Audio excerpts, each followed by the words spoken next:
to the podium and state your name and address for the record, please. Go ahead. Go ahead.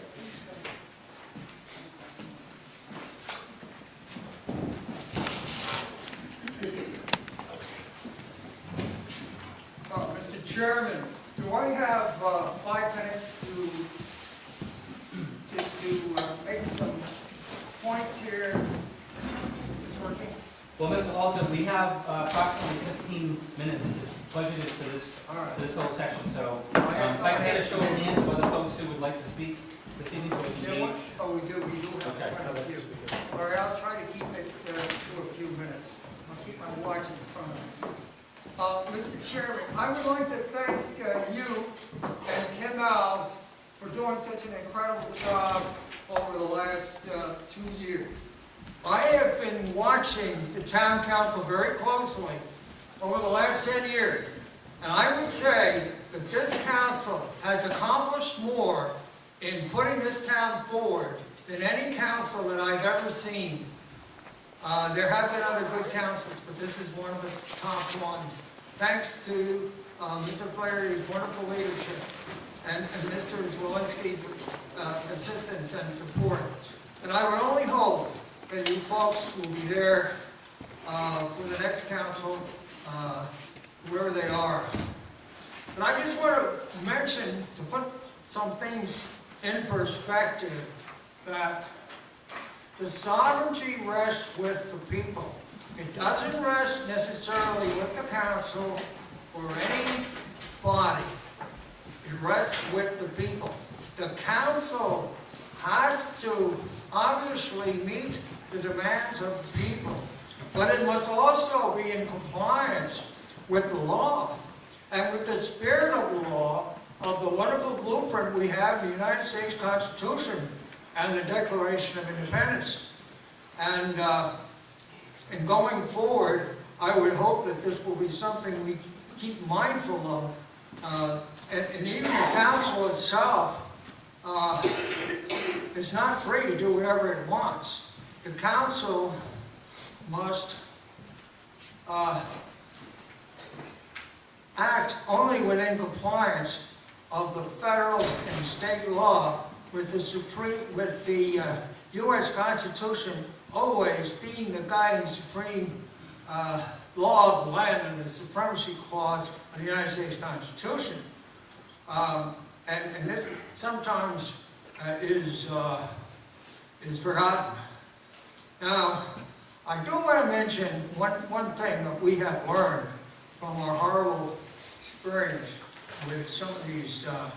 I do just want to remind you, Mr. Alter, that we do have, and your comments are appreciated, but we do have about 5 other people that want to be here. So I'm winding it up. Be mindful. We have one. We with respect to the environmental violations, this all could have been avoided had we not shut the public out of the process, and we changed the comprehensive plan to allow for large-scale retail. We violated the state law 405 by making that decision in the town council and not following state law. But in so doing, we also gave the developer, Bucci, a blank check. There was no specific performance on what he had to do to protect the environmental interests of the abutters. Mr. Alter, may I interject for just a moment, because the topic that you're speaking on is on the agenda later, and I just don't want to use up valuable good and welfare time for something that we're going to discuss. Mr. Flaherty, this is not something that would be covered then. This is of vital interest. The council must always follow the state law. It should never take shortcuts. And I would hope going forward that when we make changes in the comprehensive plan, Ms. Flaherty, I hope I have my right to speak my mind for a few minutes, if that's okay. Well, the challenge, though, Mr. Alter, is that there's other people that also want Well, to speak. I understand. I've been talking for 2 minutes. I just asked for 1 more minute. If going forward... I'm going to have to hold you. I'm going to have to hold it there, Mr. Alter. I'm sorry. All right. Bye-bye. Thank you. Who is the next person?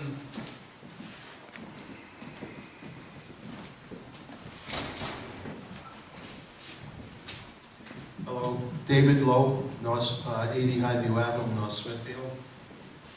I'm here to talk about the displeasure I have on the North Smithfield bond issue. And mainly, the displeasure comes greatly from you, Mr. Flaherty, with your arrogance on the board, in which you appointed yourself as the leader of the board. Most task force appoint by the people who are on it, they choose their leader. You had the audacity to appoint yourself to it. That was number one. Secondly, you had the audacity to put these people who did a lot of hard work in that task force and dismantle it and turn around and chop the whole bond and change it from a single bond into 3 different slices. That alone is disgraceful in that manner, and the fiasco in which we're having now to get right money to back it. We got to do it backwards because of the errors that were done in this. And I can't believe that we would allow that to happen.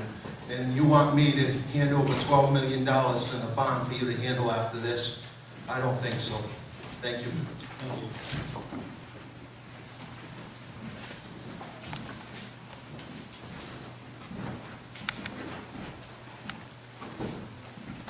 Good evening. Glenn Walleye, 28 O'Donnell Avenue, West Smithfield. I'm here basically on a fact-finding mission on the charter school that's being proposed in the Earl Academy in Socket. For information that I found out just recently of how this academy that's being proposed in the Socket is going to affect me here in North Smithfield. It's my understanding that the school committee in both Woonsocket, Burrillville, who's also in this charter school, and North Smithfield, have voted not to support the charter school, as well as Burrillville's town council, and I believe the majority of the city council in Socket. And my information that I'm looking for is how my town council stands on the mayoral academy that's going to cost or sap quite a substantial amount of money from North Smithfield schools for a school that's not even in North Smithfield, that the educated populace have already said they don't want that.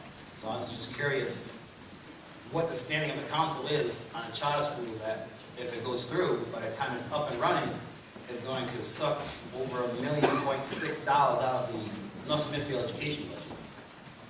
So that's one of my information. And second is, if we do say no to having supporting this charter school, do we have the right, even if Woonsocket goes through with it, to not support it and not even make it an option for our students? Because I think our schools are more than adequate in educating the students of North Smithfield, that we shouldn't be shipping our money and students over to Woonsocket. So if that could be addressed at some point, that'd be fantastic. Because for one, I don't want my tax dollars being sent over to a mayoral academy in Woonsocket when we are underfunding our school department as it is now. So to lose that kind of money would be crazy. So that's what I was asking for. Thank you. Mr. Yasi. Thank you, President Flaherty, because it just kind of dovetails with the previous gentleman stated. I wanted to notify the council that I testified in front of the Rhode Island Department of Education last week as an individual with some knowledge about budgetary items in the town of North Smithfield.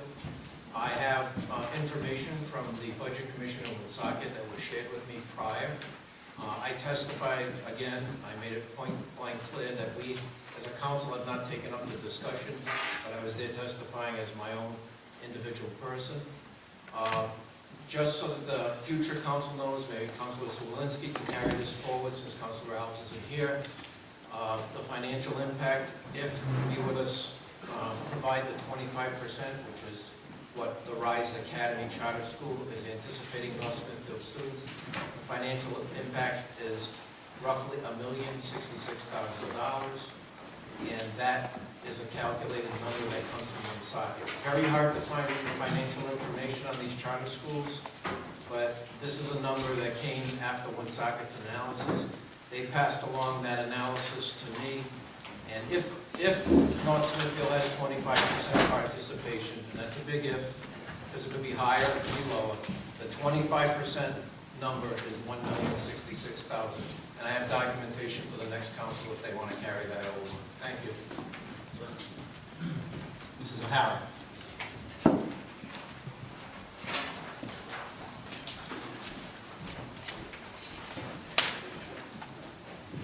My name is Claire O'Hara, 16 Summit Avenue. As far as this new mayoral school is concerned, when I heard of it, I was disturbed because I know how we're struggling to keep afloat by North Smithfield students with things they need. We've been called the school system that's the best bang for the buck, that we provide many, many services at a dirt cheap price. And I feel that for a few, others are going to accept, they're going to have to sacrifice. And how far can we go?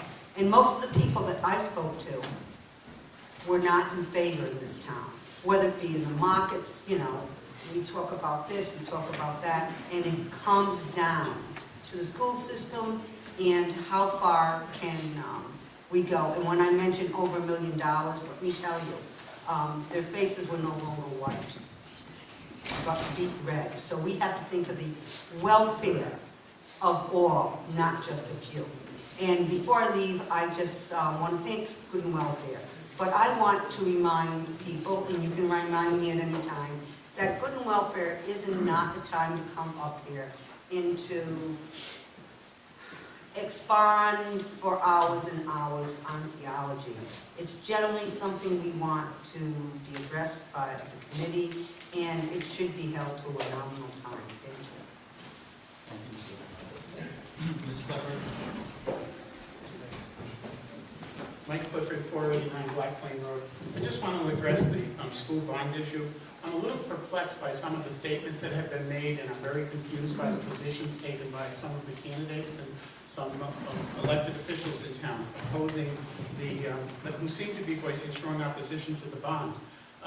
For $4 million and change, I think it's a little strange that we're so preoccupied with the fact that the state aid may be questionable. I want to know from those people, what is the alternative if that bond issue doesn't pass? Because the school department has provided the budget committee with a 5-year capital plan that all of you people sitting on the council have seen as well. And just for Hallowell, in the next 5 years, they project spending, the requests are $12,179,866. So if this issue doesn't pass, somehow or other, we're going to have to come up with money to make that building suitable and to continue to house students in it. And I'm also concerned that, you know, is that what the game we're playing here is? Is the strategy to defeat this bond, have Hallowell remain open, and then see a similar situation as the one that occurred in the state with the prison system several years ago, where there was a lawsuit requiring the expansion and the improvements be made to the prison system? That's court ordered. Everything in this bond issue, everything in this capital project plan for the next 5 years, you could justify in some way, shape, or form as health and safety. $460,000 for abatement of hazardous materials. Security system. I just want to get a show of hands, because it is 7 o'clock. Are there others who would like to address the council? Okay. Motion to continue to 7:15. You're more than welcome to do that. Mr. President, I'll make a motion to continue. I see that Superintendent Lindbergh wishes to speak. I'd like to make a motion that we continue open forum to 7:15 if we need to. If not, we'll convene it when. Second.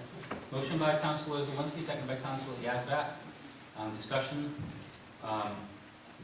I will note that we do have, I believe, a couple of items that are going to come off of the agenda, so I think that it's acceptable that we take this 15 minutes. So, with no further discussion, I would ask for a roll call vote. Yes. Mr. Yazbek? Yes. Mr. Lawrence? Yes. Flaherty? Yes. But if you could... I will. So I haven't been up here nearly as long as the others, John, so please, excuse me. I pay my taxes too. I'd like my right to speak as well. So, you know, the options are we approve a bond issue for the school for $4 million plus, or we end up paying $12 million in capital projects just for Howell alone over the next 5 years. To me, that makes the state aid reimbursement inconsequential. And when you people voted to go forward, it was I thought there was expressions made that this needed to be done whether there was or was not state aid. And I am just very concerned that people may be speaking in opposition to this bond with the hopes that Hallowell remains, and then we'll be forced into a legal situation where we have to pump $12 million into it. I don't know where the money is going to come from for these capital improvements that are in here. I don't know where, I mean, every time you take out more debt, you decrease the amount of funds that are available for the operating budget. So, you know, there isn't going to be $12 million worth of bonding that we're going to be able to do for this, and it's going to bypass the voters, because if it's court order, we don't need a referendum to have this work done. If the school department decides to go to court and say, health and safety, we need $12 million invested here, they can go to court, and I'm sure find a judge will agree with them on many counts of health and safety, and then we'll be stuck with a $12 million bill. So I would like people to think of all sides of the issue before they take a strong position opposing this. Thank you.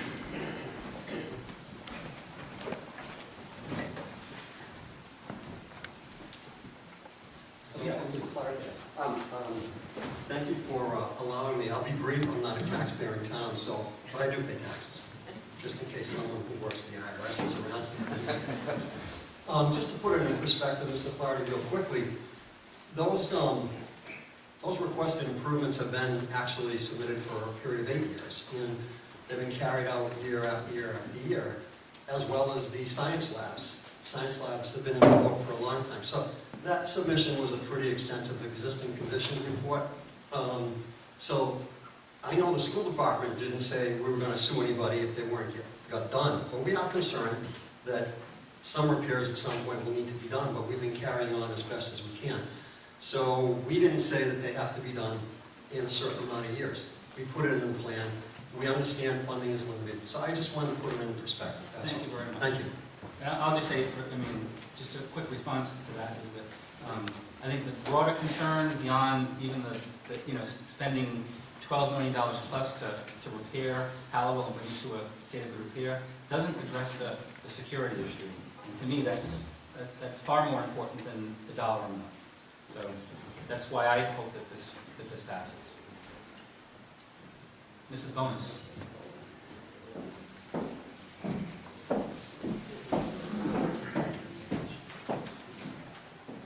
Last week, I also attended the RIDE hearing and spoke out against the involvement or inclusion of North Smithfield as a sending district to the RISE Mayoral Academy. On June 24th, the school department, the school committee presented a resolution in opposition to including sending North Smithfield students. We asked you, as the town council, to consider that resolution as well. On July 13th, you, President Flaherty, sent an email to our secretary, Mrs. McGann, asking her to resend the resolution to you, which you also got again a second time. For whatever reason, you failed to put this on your agenda. And at that point, it never went forth, although one of your council members as well asked that it be put on your agenda. Unfortunately, it has gone beyond the point, and it went to RIDE. And the committee at RIDE supported it 5-3. I don't think we can afford this. $1.6 million out of our budget is way too much. I've asked that our superintendent speak with other superintendents in Burville and Woonsocket to see if we can pursue this further. Thank you. And just for clarification, you're correct that I did ask the McGann for a copy, and I forwarded it to the members of the town council, asking if anybody wished to sponsor it for the agenda, and I got no interest in sponsoring it. I believe it was beyond the August 6th deadline at that point. Yeah, for the record, Mr. Flaherty, I did request it to be on the agenda, but then we both decided that the periods of closed public comment had already come and gone. You sent out the request in an email. Quite honestly, with all due respect, I've been in your position, anytime a school committee, a budget commission, a planning board, a dog officer, anybody related to town government has to be on the agenda. I personally have always just put them on automatically. It didn't need a sponsorship. You and I disagree on that. I respect your disagreement with it. But I do want the record to show I did ask for it to be on the agenda. The problem is by the time we found the email in the pack of thousands of emails that I have, the deadline for public comment was fast approaching, and I believe the agenda was closed for the next meeting, and we couldn't put it on the agenda. That's the way I understand. And that may be true, but I just want to be clear that it did reach, it was sent to counselors with time to have it added to the agenda in order to have comments raised to the bride.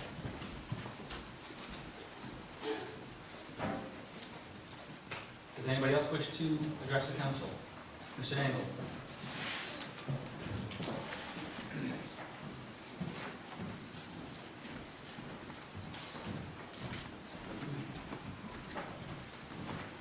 Bill Nangle, 3 Indigo Farm Road. First of all, $1.7 million to me is not inconsequential. It's a lot of money. And I will not support the bond because of that. 2, Ms. Flaherty, you're the leader. You could have put it on there. You could have sponsored it. This charter school thing, from what I heard at the hearing last week, belongs in court. At some point, somebody's going to have to challenge the courts and challenge the charter schools to determine what's legal. I don't think people in North Smithfield understand the money follows the kid. That's not the money that we get in state aid. It's the money that we spend on every child in our educational system, plus the state aid that the state gives to the town, follows that child. It's a lot of money. So if we're spending hundreds of thousands of dollars on kids to go to charter schools, we're not lowering the cost to educate the kids that are in our school. That's the big boondoggle here. It should have been brought to the council. It should have been brought to the people. We should have had a public hearing. We should have had an opportunity to come up here and speak and let you know how we feel about it. So you could have endorsed it. $1.7 million, Mr. Clifford, is a lot of money to me. In comparison to 12 million, please don't take my I didn't comments out of interrupt you. context. Just don't interrupt me, No, please. please I didn't Is take there it anybody out. else who would order, please? Is $1.7 there anybody else that would like to address the council? Mr. President, I'd like to make a motion to move to the agenda as scheduled. Okay, so we will begin with a prayer and a pledge of allegiance.